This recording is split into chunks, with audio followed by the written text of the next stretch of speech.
One more in the Sunflower State.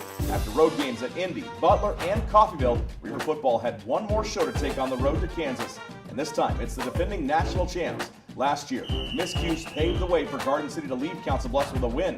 This year, the Reavers are looking to play crisp football and make a statement that they are the #1 team in the country. Would they be game and garden? Highlights and more coming at you next on the Coach Stroh Show on the Reaver Sports Network and CBTV 17.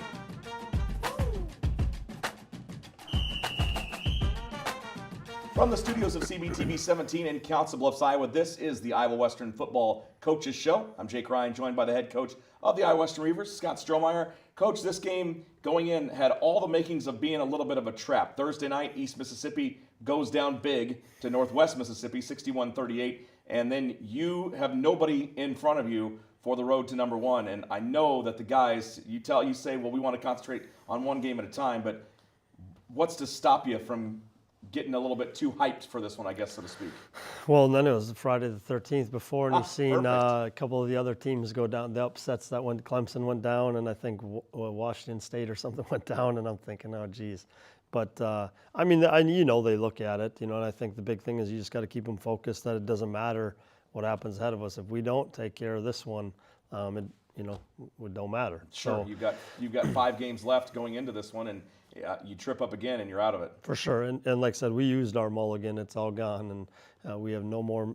You got to play. You can't take a Saturday off now. Absolutely not, especially against the defending national champs, Garden City and Iowa Western. Let's take a look at the highlights from the windswept plains of Kansas. Reavers getting their pregame stretches in, and then we are, off and running. Kyle Loxley pulls it back on the first play for 5 yards, and I know that the game plan was to pound it. Mekhi Sargent right there up the middle, and again, up the middle. Yeah, and he's just finding a little crease, and we just barely missed one on the run earlier, but getting the run game established. Loxley a free play. His hard counts seem to be working pretty good. Lots of defensive offsides against Garden City on the day. They did. They jumped a lot.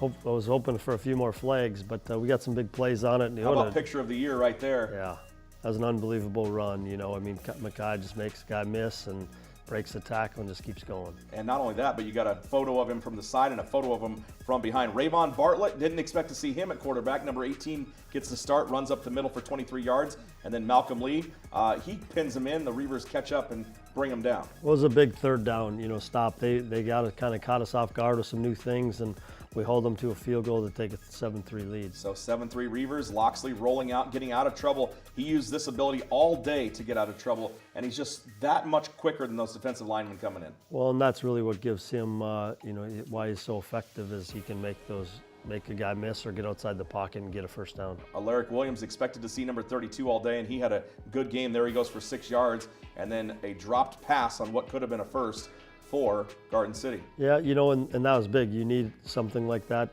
got us a stop, and we get the ball back and kind of start working that right ground game again. Sargent for 10, there's Sargent for 8.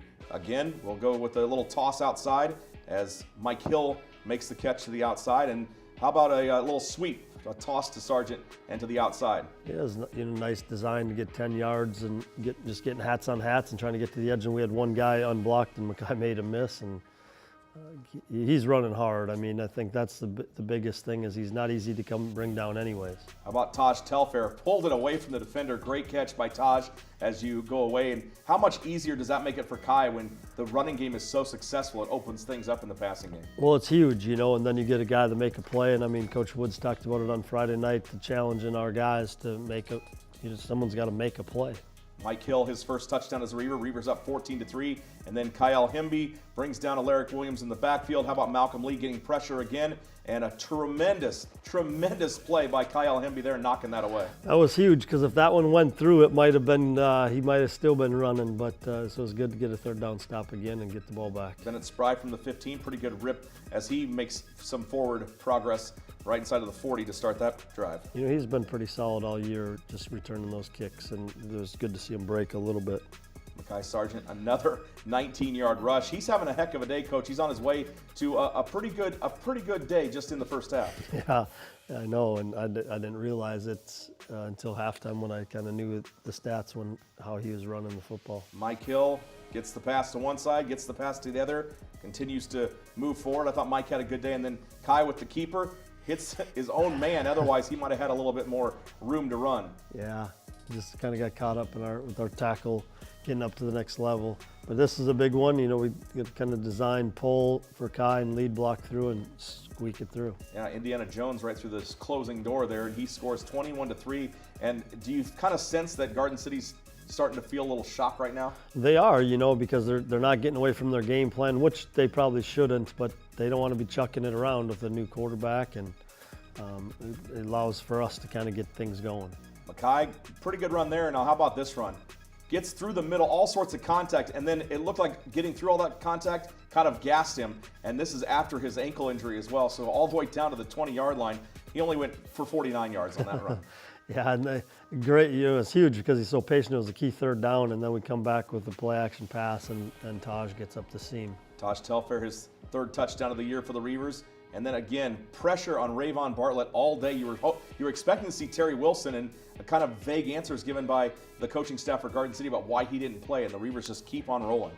Yeah, you know, we have to expect for their best player, and unfortunately we had a turnover that is leading to this drive right here. Yeah, that was that Mike Hill catch, and as he got hit, they pulled him back and the ball squirted loose.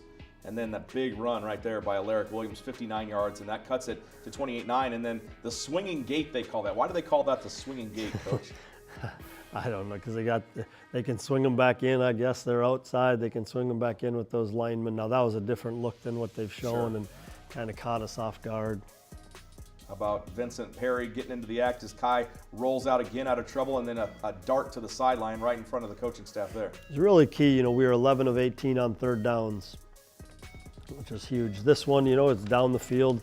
We're driving right before half, and again, that's our second turnover of the first half, which, you know, they took advantage of the first one. We stop them here, but we can't turn the football over. Rayvon Bartlett with the run there, and you guys head to the locker room leading big, and that's a good thing. But they got some momentum toward the end of the half. We've got to figure out what they've got up their sleeve as we head to the second, that's for sure. So far, so good. We'll find out what happens in the second half when we come back. This is the Coach Stroh Show on the Reavers Sports Network. For 3 decades, thousands of Southwest Iowa athletes have relied on our team, Jenny Ed Sports Med. Our sole focus is to prevent, diagnose, and treat your sports injury. And with our partners at Ortho Nebraska, we assure you'll get your own personal roadmap back to action. Don't forget about our free walk-in clinic, open every Saturday morning, August through October. Jenny Ed Sports Med.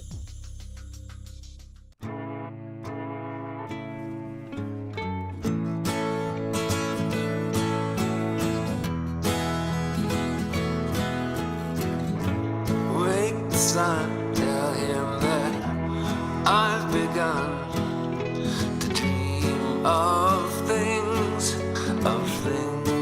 to come, and tell the trees not to look for me. I'm going to find some peace of mind. Wake the sun. Wake the sun, wake the sun, wake the sun.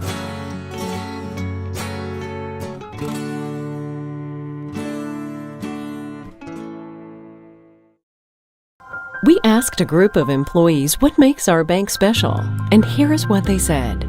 We're available to help our community grow. We are available to explain the benefits of electronic banking.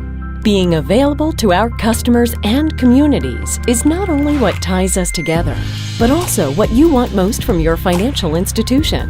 And our new name says just that. Welcome to Avela Bank. From the studios of CBTV 17 at Canesville Center on the campus of Iowa Western Community College, this is the Coach Stroh Show. Coach, we've talked about it. You look at how it went in the first half, but Garden City built some momentum. You're leading, but you've got that feeling like, okay, we got to stay on top of it, or they could come back. Yeah, really, our last 2 possessions were turnovers. You know, and they capitalized on one, and then we threw an interception in the end zone, and they were driving, and so we really had to get back to it. They made some adjustments too. You got to give them a little bit of credit. We knew that, we came out in one look and we're trying to stop them. We had to make some adjustments defensively and how to fit some of the, the quarterback runs and then that big long run. So we felt good coming out of halftime with a couple adjustments. The Reavers leading. Let's take a look at the second half highlights. Back onto the field at Bronkbuster Stadium. And a pretty good setup that Garden City's got, wouldn't you say, that as far as the locker rooms in the stadium go? It is. It is a really nice setup. They start quickly to the big tight end. Nigel Kilby makes the catch down the field from Rayvon Bartlett, and then a swing pass out to Alaric Williams for a 9-yard gain. And again, you see them getting momentum. There's another completion to Nigel Kilby, that 6'9" tight end out of Eastern Michigan. Yeah, I mean, shoot, he was committed to us and switched to late, so we know well about him. But they're a little bit more starting off the second half throwing it, which I was kind of glad that they did. I think you can get some more turnovers, but they do a good job of coming back with a field goal. Yep, field goal makes it 28-14, and then, well, it's the Mackay Sargent show. We don't want to give you any other sort of ideas, and then you keep a drive going. Hunter Pinniger getting a little bit of confidence on his running. Third straight game where he rips off a 20-plus yard run on a fake punt. Yeah, I mean they're good when they're working, right? That's close right there. Yeah, it sure was. But you call it out of bounds, and it probably was the right call. So yeah. Perry comes up empty. Loxley will roll to his right, and then, well, gets out of trouble. Why not get down the field for a first down? Another good third down, conversion after the fake punt to be able to come back. I mean, it was 28-14. They were building some momentum, and then we killed it with a couple third down completions in Mackay here. I love watching when his initial hit, he just rolls off people. That's the best part. And still, right there, they try to ankle tackle him, and he just pulls him through, and then another handoff, and not stopping, bulldozing into the end zone, 7 yards out. But what a tough run that is. I know. I tell you what, it's amazing. I mean, those are some things that you just can't coach. You can't see it on film. They complete the pass, and I believe that was Tavon Cox making the hit. I just saw zero. That was either him or Kyle Hemby. Such great play by your defense. And another thing that we were talking about is Mackay gets running again, and look at the run to the outside. Will they catch him? They do. There was a couple runs where he looked like he pushed so much effort into getting past the line that he was slowed up. T-Boy White up the middle, he gets banged around. But we were talking about your defense and the fact that they're so good across that nobody's really standing out individually as far as numbers go. For sure, and sometimes you have one or two individuals, but we're playing pretty well. Like Malcolm Lee had probably his best game, in a Reaver uniform, and as long as we can keep getting consistent play, I think they're happy with that as well. Yeah, T-Boy with the run there, setting up to block, and here they come after Kai gets out of trouble and then throws it downfield. How about that again? Taj Telfair right there on the sideline, and very aggressive. Wasn't going down easy. They finally blew that play dead. Yeah, for sure. He's got to not be doing that stuff and get down. He likes to hurdle people. But again, couple big third down completions, third down plays that Kai's really engineered. And you got to be efficient on third down. There's a catch by Perry right on the sideline. Nice catch. And then the handoff again to Mackay, crawling forward. Handoff again. Yep, why not? Gets to the outside. Not quite as much to the outside as he might want on that play. Yeah, and actually it was kind of a busted. We were supposed to pull it, but there wasn't much room on that side, so Kai's let Mackay have it, I guess. Yeah, that was pretty close there. As I thought he was thrown out of the back of the end zone, and ends up being a near interception. That one almost a near interception as well. And then, gets it to the 5-yard line. Nice catch by, I believe that's Mike Hill. Yeah, unfortunately it was fourth down. Yep. We were 4th and 10. The play before, we had a misread on the play. We probably should have taken some underneath, and then, but I felt, against the wind, if we don't get it, they're backed up and they got a long ways to go. Yeah, Alaric Williams, he wasn't quitting. Their running back, nice job. Again, tough runner, but the Reavers just too much defensively. I mean, look at the number of white shirts in there, stacking them up in the middle. I'll tell you what, when you can do that and guys flying to the ball, and again, same thing here, we got guys coming into the ball, it's huge. You get it at the 20 after a touchback, and I'm not sure he got touched. Mackay, again, you see runs where he runs out of gas. He definitely didn't run out of gas on this one. 80 yards from Mackay Williams, and that punctuates a 376-yard rushing day. 3 touchdowns. It sets the record, obviously. 32 carries. And by the way, that was one shy of the school record. Oh, really? Yeah, he set the school record, and then the game 41-14 in hand. There's Davion Nixon, They throw across the middle, nearly intercepted again by the Reavers. And a high snap. It just did not go well for Garden City on their offensive side of the ball on the day. No, and a lot of that's got to be credit to the defense, but we kind of got them took them out of their stuff. And again, when guys are flying around, you're going to make plays. Daniel Davis makes the catch. You get a horse collar tackle. That's what the flag was. And again, they continue to try to march down the field. Still, credit to them. They never quit. They were still trying to get back in it, even down 27 points. For sure. And that's, that's what good teams do, though, I want to know, when are we going to get the video of you doing the dancing after the game? I don't think you'll ever see me do the dance after the game. Okay, can we make an agreement, like if you do end up in the national championship game and everything goes well and you end up winning it, can we get a jig from you? I don't know. We'll see. Okay. All right. Did you dance with Carla at your wedding? No. So you get a great win. Talk about Mackay's day and the offensive line, the way they paved things this year. Well, I'll tell you what, it all starts up front, and they're doing an unbelievable job. And that's against that defense, the way they're coached on defense. And I have a lot of respect for their defense coordinator and the plan that he put together. So credit to our guys. And then, Mackay, that's unbelievable. I never would have guessed, that he had 32 carries. I knew he had a lot of yards, but just tough yards too, and just keeps going and going and going, and then breaks them through. So, I'm happy for him, because I'll tell you what, he's a good running, but a lot of things you can't see on film, where a lot of people passed on that kid. He was a qualifier out of high school. He didn't have to come here because of grades. People overlooked him, and we're fortunate enough to have him here. Well, he's putting together some tape. I'm sure that he'll be sure. getting recruited as the year goes on. One more question, and it slipped. Oh, I know what it was. We were going through the record book, and we saw 27 carries, 28 carries. I believe it was Akis Teague with 33. So that's where the mark is. Okay. He did shatter the previous record, which was 260 yards of rushing. So 115 more, and that's going to be hard to catch that one. I don't know. Honestly, I don't ever remember being a part of as a player, as a coach, where we ran the football for close to 400 yards. That's unheard of, really. So now I like it, and hopefully we can get another. Maybe we can get more this week, but right. We'll see. I don't want to take anything away from Mackay, but how about a 500-yard passing game?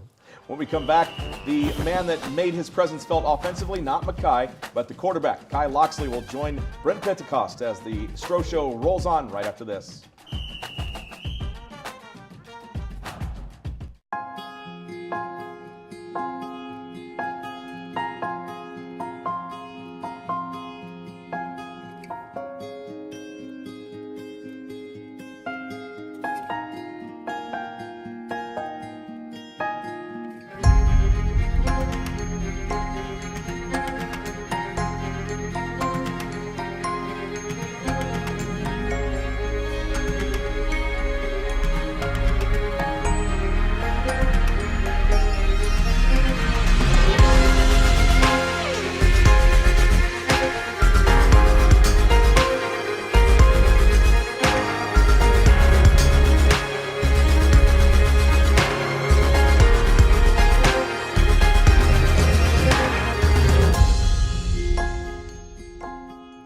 Schedule your campus visit today. Iowa Western. The world is waiting. Todd's a great guy. Look at him. What a sweetheart. Attaboy. Wait, Todd, what are you doing? How totally selfish and un-Todd-like of you. Come on, Todd. Come on, man. Hi. You think you're probably sober? Yeah. But you're thinking about taking the back roads home, just in case. Why would you do that? Probably okay isn't okay. Call a cab, a car, or a friend. Good choice. The Coach Show continues here on CBTV 17. I'm IWTV student Brent Pentecost, along with quarterback Kai Loxley. Welcome to the show, Kai. Thank you. It's a pleasure to be here. So you guys, after a loss to Butler, kind of a little bit of a setback, you guys have come out full force. You yourself, so far this year, have 1,500 yards combined in rushing and passing and 18 touchdowns. What has been the mindset after that loss? You guys have looked phenomenal since then. Coming into it, I just, coming from, the University of Texas, I could see the talent on this team, even for a JUCO team. So, I just kept telling those guys, if we do what we're supposed to do, we should be where we need to be at the end. Gotcha. Well, one of the things that I've noticed from seeing some of the stuff you've posted, it's kind of been the Kai and Kai show. You and Mekhi Sargent have been kind of the have been the catalyst for the offense.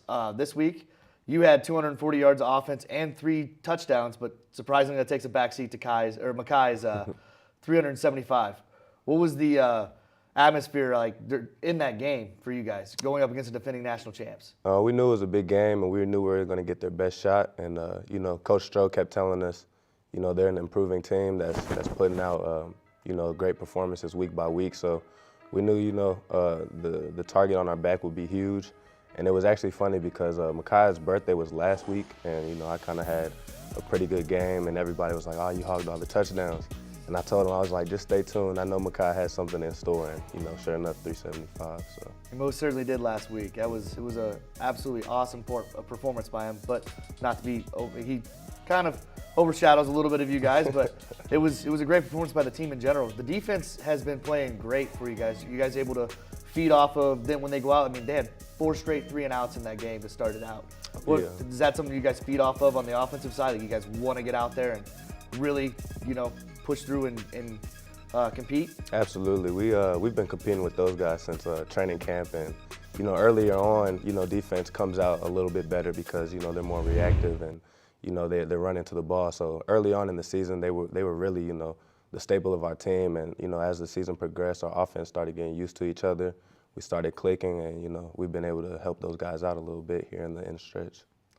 So what's life been like being? Obviously, you said you were at Texas. You came here. What's life been like here in Council Bluffs? It's very quiet and easygoing compared to Austin, and that's actually great for me right now. I need to focus and not get distracted, and so it's been a great place for me. So polls haven't come out yet, but you guys projected to be number 1 at this point now. What does that make you guys feel like after the entire offseason and being able to push through with practices and pregame and everything? It feels good to be in this position, but I've kind of told those guys not to worry so much about that because when you start looking at around your shoulder and outside of what you're doing, that's when you kind of get distracted. You get complacent, and that's what kind of happened to us early on, I think, versus Butler. And so really the main message has been just try to focus on going 1-0 every weekend. Awesome. Thanks for joining us today on the Coach Stroh Show, Kai. That's sophomore quarterback Kai Loxley. I'm Brent Pentecost. When we return, Jake and the coach will be back to wrap up this week's show. You're watching it on CBTV 17 and the Reaver Sports Network. I just moved in with his family, and it's embarrassing. The little one, he likes to go outside and crawl around in the giant litter box. I don't know what he's doing. Oh, poop already. You're making me nervous.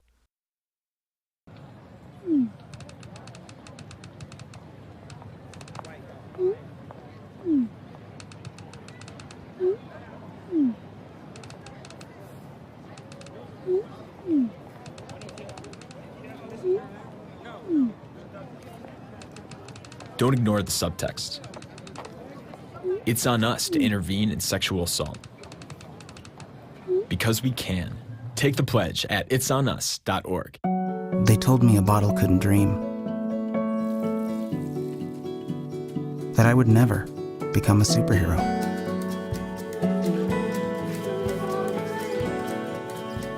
But I learned how to fly. Just to come back in a new disguise. And be the hero that I've always wanted to be.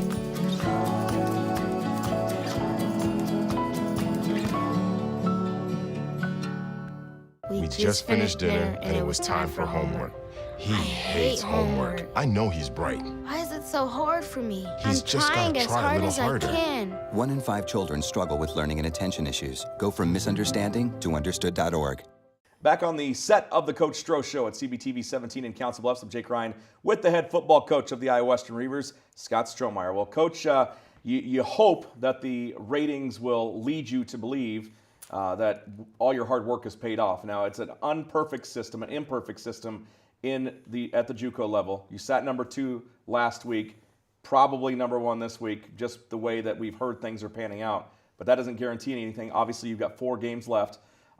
You win all those games, and then you've got a reason to worry about it. So this week you get Highland. They have put up a total of 18 points in the last 3 games, but they've got the number 1 defense in the Jayhawk. So you look at a 13-10 loss. They lost 6-2 to Butler, and then this last week against Independence, 9-6. And it was a turnover inside the red zone that led to Independence's touchdown. So you got your work cut out for you this week. They're good. Like I said, I tried to explain to our team, you can't look at their record because a lot of times you look at that. And they're picked to finish one of the top, top half of the conference preseason. They have 6 guys on defense with Power 5 offers. They're talented. And I think they're like 5th in the nation in total defense, with 3 of the teams ahead of them really don't play anybody. So, gosh, no one's running the football extremely well against them. I think one team had 400 yards of total offense. The rest are all under 250. Right. So we got to put together a big plan, and we're going to need some guys to make some plays. And I'm excited for the challenge. I think our kids, really to see, we think we got a pretty good up front on our offensive line, and we're going to be challenged again this week. And defensively, we got to continue to play because their defense is a little bit stingier than most. Yeah. Well, I asked Coach Blackburn how many scores his defense was going to get, and he said, "How many are we going to give up?" I said, "No, how many are you going to get?" Because that might play into it. You never know with the way the offense is clicking for you. It might be another blowout, but the way that they've been playing, you certainly don't expect Independence to only score 9 points and their only touchdown coming with a turnover in the red zone. For sure, and we got to be cautious on special teams and try to get some opportunities there, and hopefully we can create another one. But last year when we played them, we had a punt return called back for a touchdown. We fumbled a punt that led to one of their go ahead scores, and we missed 4 field goals. So and you also had a touchdown or a fumble that was called, but the guy was probably down right before the half. Yeah, true. So we had opportunities in that game that in a close game like that, you got to make some plays. Yeah, they're not the Highland that you played when they first started meeting the Reavers, that's for sure. No, it's totally different. And he's done a good job. Like I said, they're well coached, and it's as good a defense. I wouldn't rank it as Garden City's defense last year just yet, but I haven't seen them. But they're pretty good. Well, good for Coach Arnold and crew. It shows you when you give coaches time to work things out that success for sure follows, doesn't it? For sure, I hear you. Replace a guy every 4 years and you'll be okay. So I'm glad that we've kept you around for 9. Highland this Saturday for the annual Pink Out game. We will have the 1 p.m. kickoff on NJCAA TV and 89.7 The River. The free tailgate starts at 11. Music from Pos Bonus, weather permitting. Make sure to come out and see the number 1 offense in the land, and of course a pretty darn good defense on both sides of the ball. Should be a fantastic ball game at Lewis Central's Titan Stadium. I'm Jake Ryan. Thanks again to Coach Strohmeyer, Brent Pentecost, and Kai Loxley, and of course the staff of CBTV 17 and the producers of the Coach Stroh Show. We will talk with you soon. Until then, keep up with the Reavers at GoReavers.com or on social media by following @GoReavers. Thanks for watching, and Go Reavers.